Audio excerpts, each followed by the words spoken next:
Hello అండి. నేను doctor Aishwarya. So, ఇవాల్టి మన వీడియో ఒకవేళ మన బ్లడ్ షుగర్ లెవెల్స్ అనేవి మన హెయిర్ ఫాల్‌ని గానీ, లేకపోతే హెయిర్ లాస్‌ని కానీ ఏమన్నా ఇంపాక్ట్ చేస్తాయా? ఇంపాక్ట్ చేస్తే అదెలా జరుగుతుంది? దానికోసం ఏం చేయొచ్చు? అండ్ ఇలాంటివి హెయిర్ ఆహ్, ఇలాంటి డయాబెటిక్ స్టేజ్‌లో ఉండి హెయిర్ ఫాల్ లాంటివేమన్నా ఉన్నప్పుడు, లేదా హెయిర్ లాస్ లాంటివేమైనా ఉన్నప్పుడు మనం జీహెచ్‌సీ, పీఆర్‌పీస్ ఎనీ హెయిర్ రిలేటెడ్ ట్రీట్మెంట్స్ అనేవి తీసుకోవచ్చా? అనే దాని గురించి మాట్లాడుకుందాం. సో, ఇన్ జనరల్లీ మన బ్లడ్ షుగర్ లెవెల్స్ అనేవి ఎక్కువగా ఉన్నప్పుడు మన పెరిఫెరీస్‌కి అంటే మన హ్యాండ్స్, లెగ్స్ కానీ లేదా కొన్నిసార్లు స్కాల్ప్ ఇట్లాంటి పార్ట్స్‌కి కూడా బ్లడ్ సప్లై అనేది కొంతవరకు కాంప్రమైజ్ అయ్యి ఉంటుందనమాట. ఇన్ జనరల్ నార్మల్ హెల్తీ పర్సన్‌తో పోల్చుకుంటే.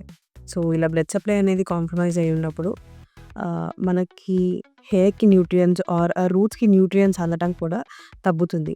అండ్ సో, ఇట్లా బ్లడ్ సప్లై తగ్గి, ఆ న్యూట్రిషన్ తగ్గినప్పుడు హెయిర్ ఫాల్ అనేది ఎక్కువగా చూస్తాము. యాస్ వెల్ యాస్ కొన్ని స్టడీస్ ఏమని సూచిస్తున్నాయంటే ఈ రూట్ యొక్క సైజ్ ష్రింక్ అవ్వడం కూడా జరుగుతుంది. కొంతమందిలో ప్రీ డయాబెటిక్ ఉన్నప్పుడు ఆర్ హెయిర్ షాఫ్ట్ అంటే ఒక్కొక్క హెయిర్ థిక్‌నెస్ ఏదైతే ఉంటుందో అది కూడా థిన్ అయినట్టుగా కొన్ని స్టడీస్‌లో ప్రూవ్ అయిందండి. అండ్ అది కాకుండా ఫీమేల్స్‌లో అయితే ఎస్పెషల్లీ ఈ సెంట్రల్ పోర్షన్ ఏదైతే ఉంటుందో, ఆ సెంట్రల్ పోర్షన్‌లో హెయిర్ లాస్ అయిపోవటము రూట్స్ మినియేచరైజేషన్ అవ్వటం కూడా అబ్జర్వ్ చేసున్నట్టు తెలుస్తుంది. సో, అవి కాకుండా ఇలాంటి డయాబెటిక్ ఇష్యూస్ ఉన్నప్పుడు ప్రీ డయాబెటిక్ స్టేజ్‌లో ఉన్నప్పుడు వేరే హార్మోనల్ చేంజెస్ కూడా దీంతో పాటుగా ఉన్నాయి. అవన్నీ కలిపి కూడా మోర్ ఎఫెక్ట్ చూపిస్తాయన్నమాట. కొంతవరకు అయితే కొన్ని మెడికేషన్స్ వల్ల కూడా డయాబెటిక్ మెడికేషన్స్ వల్ల హెయిర్ లాస్ అయితుంది, లేదా హెయిర్ ఫాల్ అయ్యే ఛాన్సెస్ ఉన్నాయి అని చెప్పినప్పటికీ దాని మీద మచ్ ఎవిడెన్స్ రిజల్ట్స్ స్టడీస్‌లో అయితే ఎక్కువ రిజల్ట్ దానివల్ల జరుగుతుంది అని తెలిసిందేమీ లేదు. సో, మెడికేషన్ పెద్దగా ఎఫెక్ట్ చేయకపోయినా ఒకవేళ దాన్ని ట్రీట్ చేసుకోకుండా ఆ షుగర్ లెవెల్స్ అనేవి టూ మచ్ ఫ్లక్చుయేషన్స్ ఉండటము, లేదా కాస్త హై ఉండటం వల్ల మాత్రం ఇలా హెయిర్ లాస్ అవ్వటము, హెయిర్ ఫాల్ ఎక్కువ అవ్వటము అయితే జరుగుతుంది. That is all because blood supply compromise అవ్వటం వల్ల అండ్ బాడీ యొక్క రిపేర్ అండ్ రీజనరేషన్ కెపాసిటీ కూడా డయాబెటీస్ ఉన్న వాళ్ళలో తగ్గుతుంది కనుక. సో, ఎప్పటికప్పుడు హెయిర్ ఫాల్ అయినా కూడా మళ్ళీ రీజనరేషన్ కొత్త హెయిర్ రావటం అనేది చాలా థిన్‌గా రావటం అండ్ బ్రేకేజెస్‌కి గురవ్వటం ఇదన్నిటి వల్ల hair fall hair thinning issues అనేవి ఈ డయాబెటిక్ అండ్ ప్రీ డయాబెటిక్ ఉన్న వాళ్ళలో చూస్తాం. So, it is related. Me blood sugars అనేవి హెయిర్‌కి రిలేటెడే.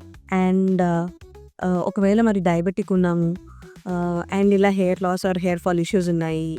మాకు బాల్డింగ్ జీన్స్ ఉంది.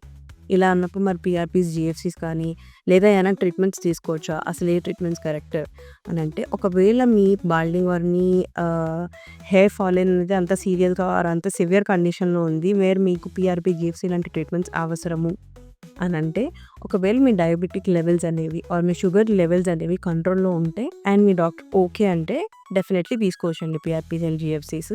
లేదు అంటే మీ షుగర్ లెవెల్స్ కంట్రోల్ అయ్యేంత వరకు నాన్ ఇన్వేసివ్ ట్రీట్మెంట్స్ ఏం చేయొచ్చు అని మీ డాక్టర్‌తో కనుక్కొని చేయించుకోవడం అనేది బెటర్ ఆప్షన్. అండ్ మీరు అబ్జర్వ్ చేస్తుంది ఏంటంటే ఒకవేళ మీరే అబ్జర్వ్ చేస్తున్నారు that you have a sedentary lifestyle and ఈ స్ట్రెస్ ఫ్యాక్టర్స్ ఇలాంటివన్నీ ఎక్కువగా ఉన్నాయి అండ్ హెయిర్ ఫాల్ అవుతుంది అంటే it's better to get your blood sugar levels also check. ఎందుకంటే అవి కూడా ఎక్కువ తప్పుగా ఉండే అవకాశాలు అనేవి ఉండొచ్చు. If you have any hair fall related issues do contact us at Carls. So if you have any hair fall related issues or if you are experiencing any of these, do visit us at Carls.